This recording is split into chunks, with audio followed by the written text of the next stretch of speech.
Good morning, this beautiful Tuesday morning, just like we always have you on that other side, and I'm always here talking to you and telling you about the wonderful things that our amiable Governor, Professor Charles Chukwuma Soludo, CFR, is doing in Anambra State. Like I always tell you, I'm always excited to be part of that solution that he is bringing to Anambra State. Today, I brought but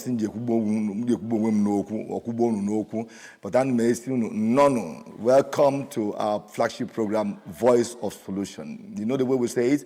Voice of Solution. Solution is here. And solution is not just here alone, it's hovering around the 21 local governments in Anambra State. Simultaneously, our governor is bringing to bear wonderful, marvelous, tremendous developmental strides in Anambra State, just in one sweep. So today we are here again to talk about the things that he is doing.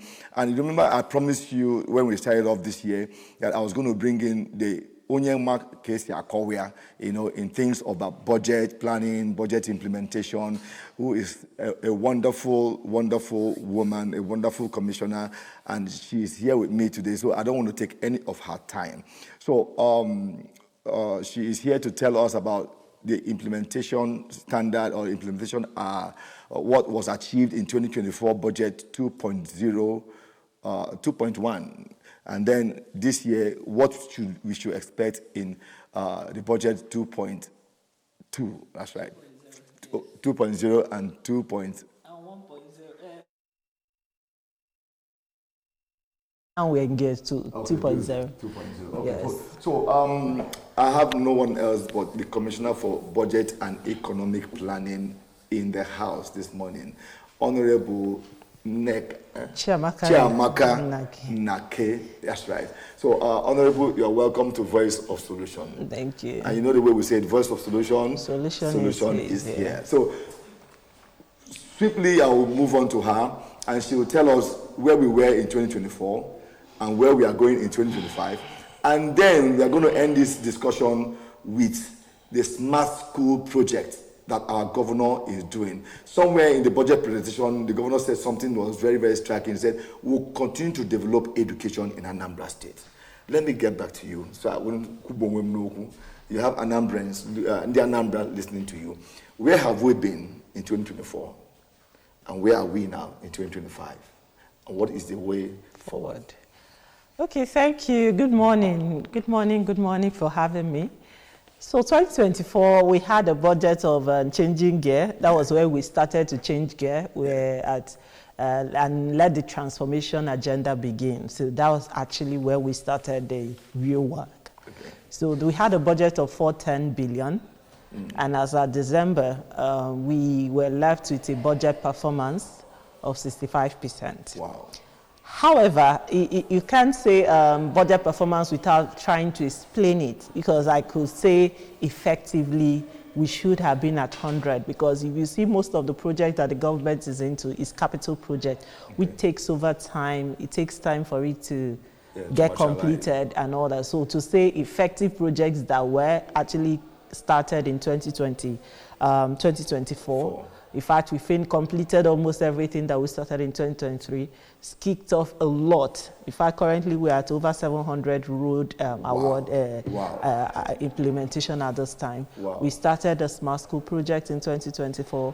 We started a lot of projects that in 2024. So we actually, at the end, because we have a hard stop of December 31st. If any quarrel, December 31st has moved over to next year. But right. Of course, I can say that there's a whole lot of projects that kick-started in 2024 that, of course, we don't need to pay. We need to, apart from mobilization, which is usually of 20% and all. So we need to then, most of them would be completed in 2025. That's right. And of course, there also, I know there are a lot of things in 2025 to also be we're looking to start. So basically, the budget was a budget of changing gear in 2024, and we achieved, as at that first, we had about 65% budget performance. Okay. But most of these projects, which I can say are very enormous, expected to be completed in 2025. And I can say that 2025, we presented and government assented to a budget of 607 billion. That's right. And I know that the state started implementation from the 1st of January this year. So this year we majorly see completion of a lot of projects. This is an election year, like you know, right. But governor will say, we don't know how we're going to do 100 plus 100. We're going to do 100 implementation, so we're still serving value and giving value to Anambra. And then 100% are also meeting all the political demands of the office. So we are still working. We are not taking any day out of the value we are here to deliver to Anambra. So implementation is in full gear. The road constructions, a lot we are approved towards the last quarter of last year, so they expect to actually take their time to be complete. Dualization, I see some of the areas are already being asphalted. So the smart school is in full gear. There's a whole lot of the infrastructure development, the nursing school almost getting to completion. The 1001 things we're doing. We just, I can reel everything out to you. The hospitals and all the renovations and everything ongoing. So it just to say that we are not, this is why we actually termed this 2.0. So we are not, it's still like continuation of what we're doing in 2024, but we are changing gear, meaning that we are accelerating development. So we are not, yes, whatever you think you saw in 2024, we are trying to double that. We are trying to speed is actually what is of essence to us this year.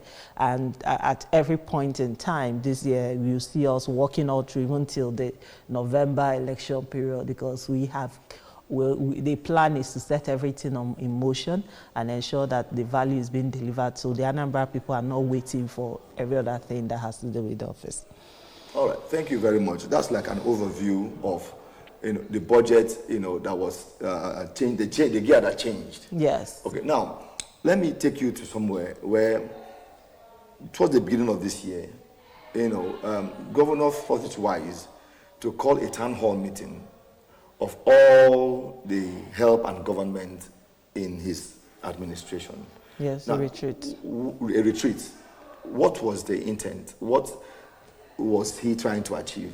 And then how does it, impact in the zeal to take this state to the next level of 2.0? Okay, the retreat is like a culture. It didn't just start this year. We had one last year. I think we had one in 2023 as well. What the retreat is about is basically where we all sit back and we, more like review the prior year.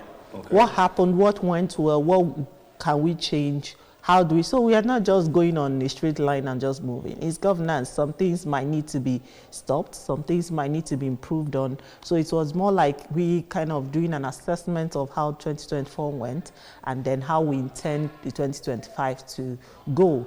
So it was more like an assessment, a review and preview of the governance going forward. Okay. So it was a case of we had to step back a bit, instead of just step back a bit to reassess how far we've gone. Right, and hopefully, I think is a moment to actually say what. And we heard from all leaders of different MDAs saying, "Do you even understand what is expected of your ministry?" That's right. Because everybody had to speak, and maybe governor says no. Go and check. So just ensure that we are all aligned.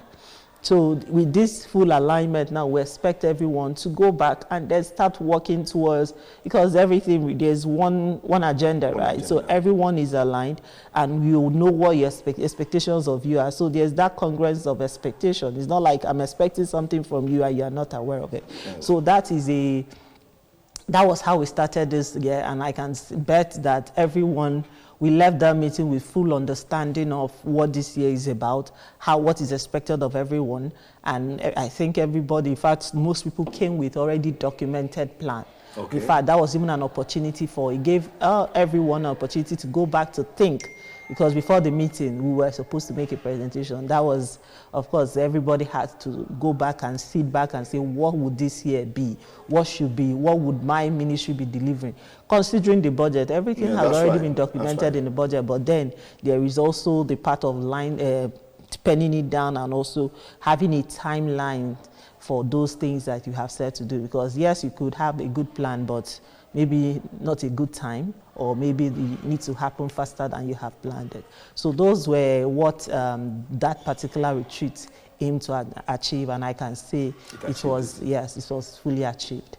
Wonderful. It was a full year from morning till almost 8, 9 p.m. So it was a full day event, and I can say that everyone who attended that event left with a full mind, more like re-energized and ready for the task ahead. Okay.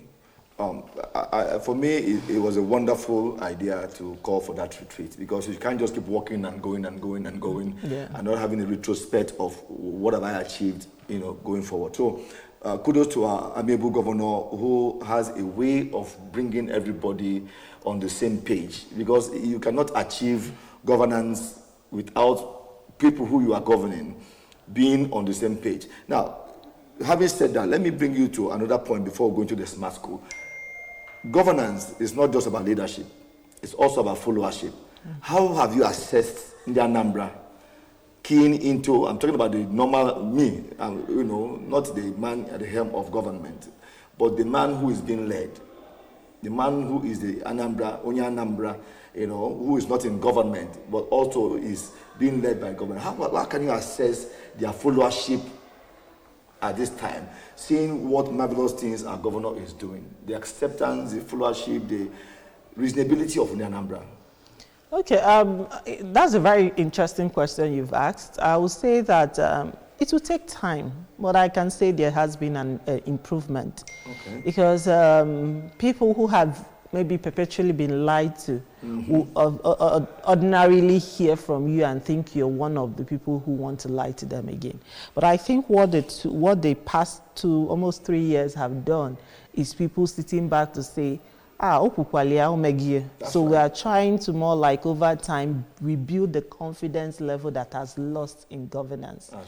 So it's taking time, but I think because I watch some people saying, Amarom no due to us. So people are gradually, the acceptance level is improving so much. That's right. And I think it's something that, I think this is my own cause on Anambra State.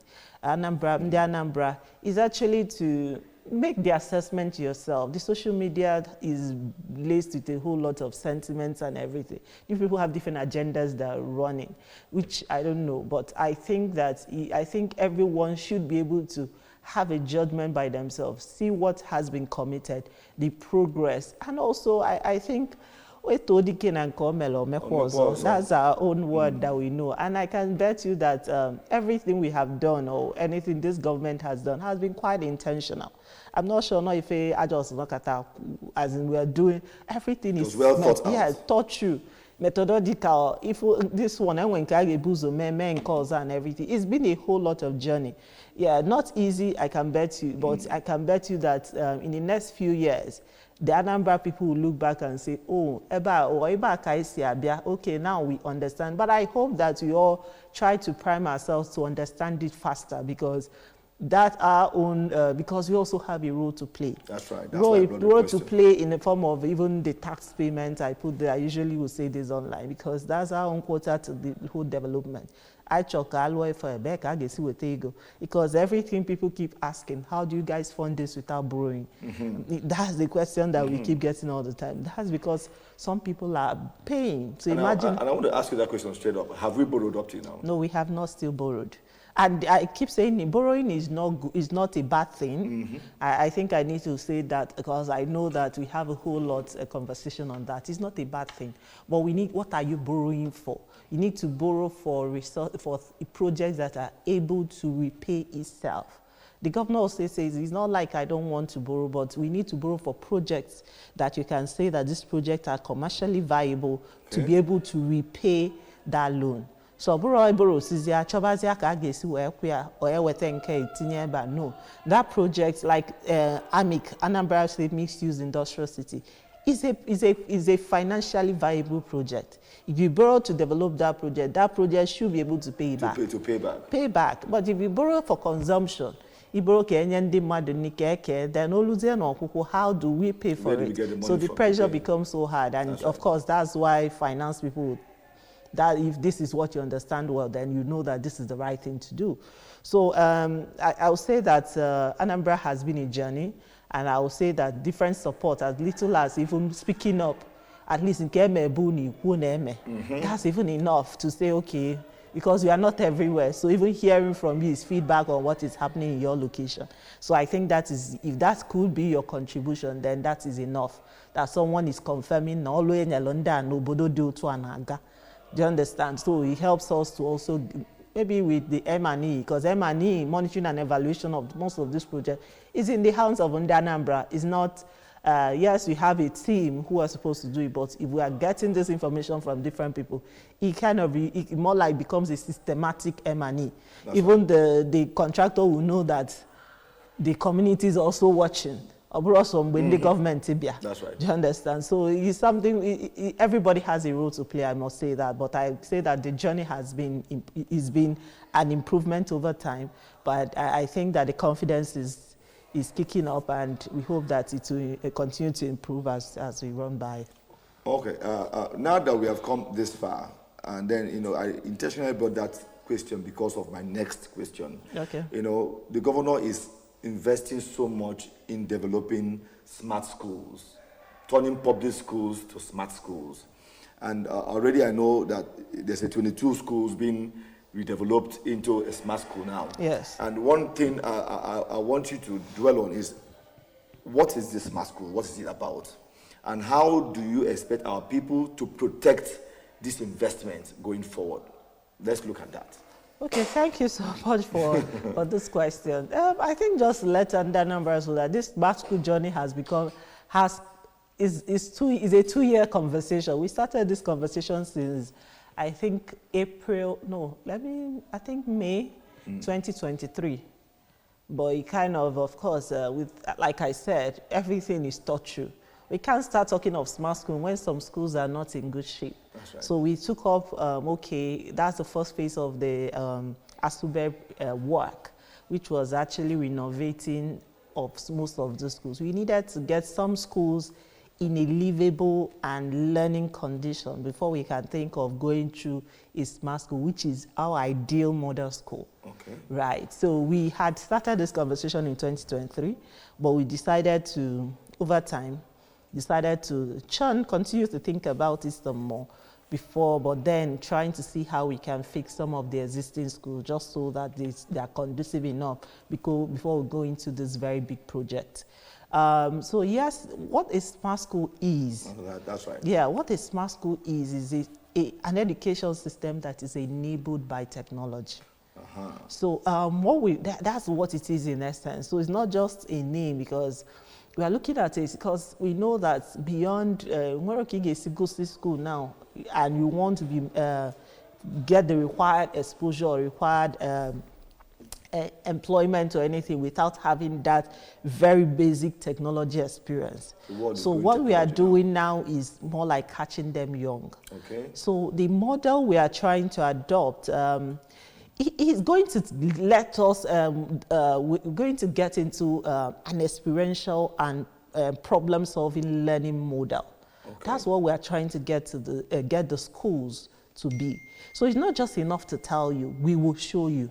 That's what this is about. So we are telling you about this. So I think in our own time, they only tell us we imagine. Mm-hmm. Perhaps that's why we imagine a lot. We imagine the computers, we imagine. So instead of imagining this, you have access to internet, you log in and see these things. We can even be Googling as we are teaching. Wow. We can actually just have full access to internet, full access to information on the go. So it's not, the classroom might not even be limited to the knowledge of his teacher.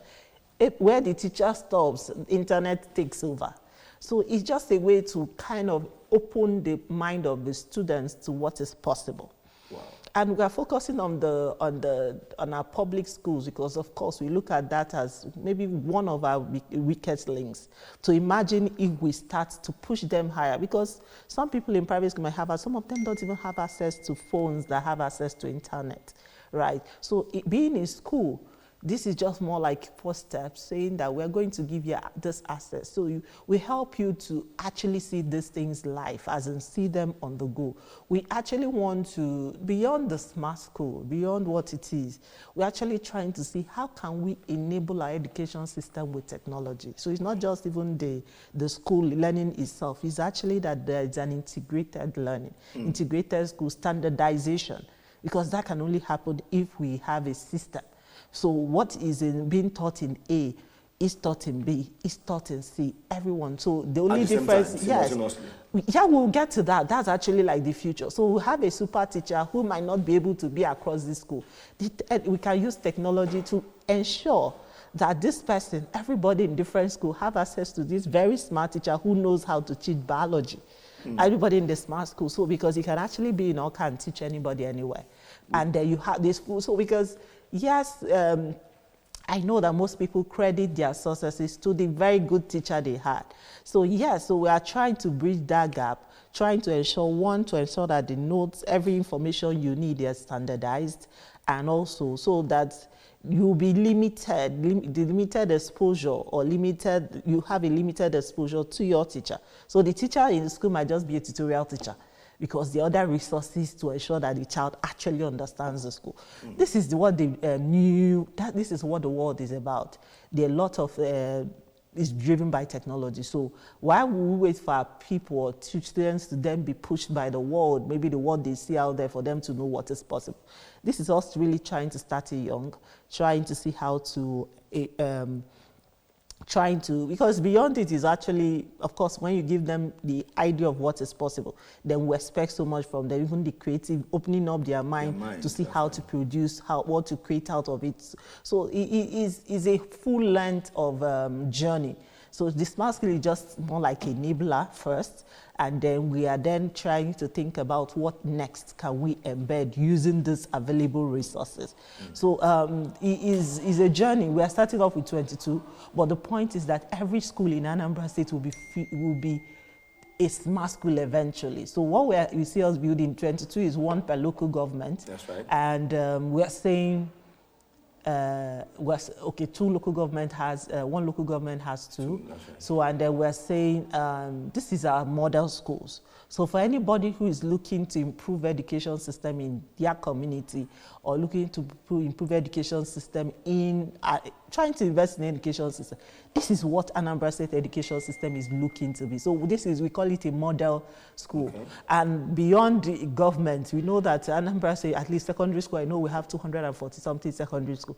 The government might not be able to do everything itself. So he's just starting off to show us what this model school is about. And he's also reaching out in the Anambra to be part of this exposure to our people. We know that we can all do it together. That's the government is starting off.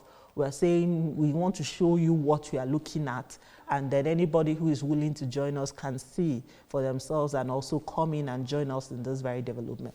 We have I use this as an opportunity. We have a program coming up. It's an initiative we call Soludozie Anambra. Okay. So it's actually a public-private community partnership program.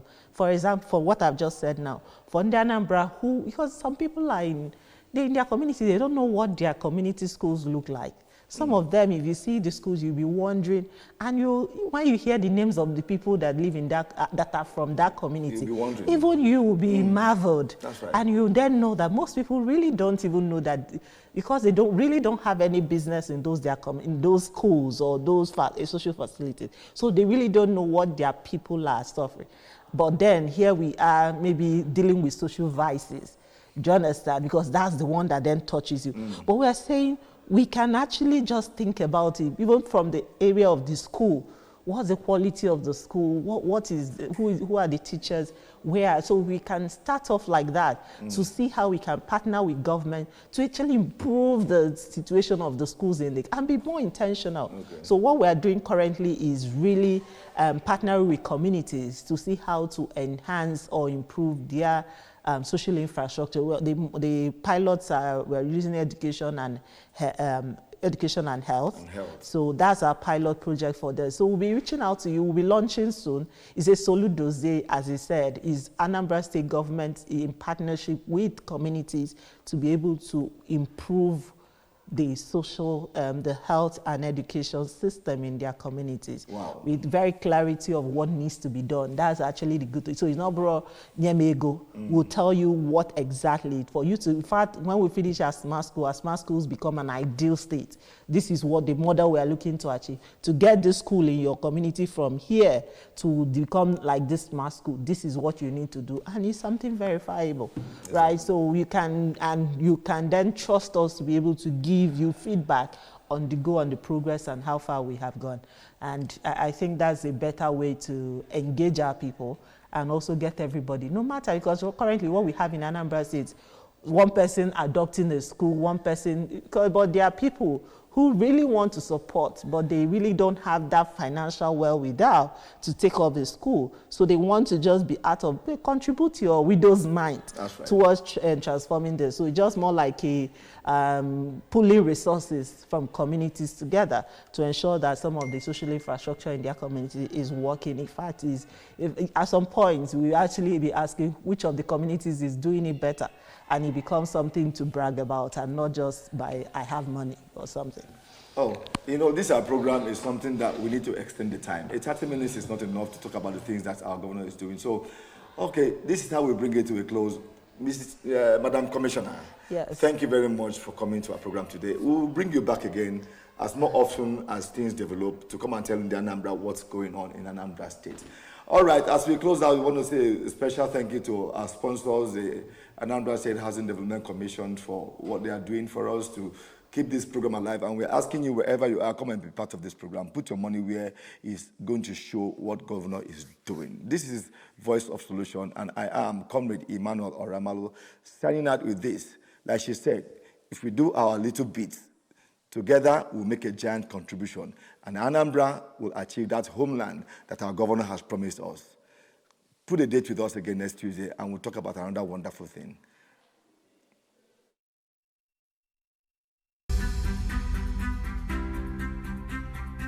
Here is a public service announcement from Anambra State Housing Development Corporation. Notice to allottees at Obiwanne, Liberation and Green Valley Estates, Oka Capital Territory. The Anambra State Housing Development Corporation wishes to inform all allottees that the roads within the estate have been fully opened. Consequently, all allottees are required to take immediate physical possession of their plots and develop them to a habitable state. Note that it is mandatory to secure approval from the corporation before commencing any fencing or building construction. Failure to comply will attract penalties. Allottees are by this notice reminded that properties with outstanding payments or undeveloped plots within the stipulated time frame risk revocation by the corporation. Please be guided accordingly. Signed, Jane Okafor for management.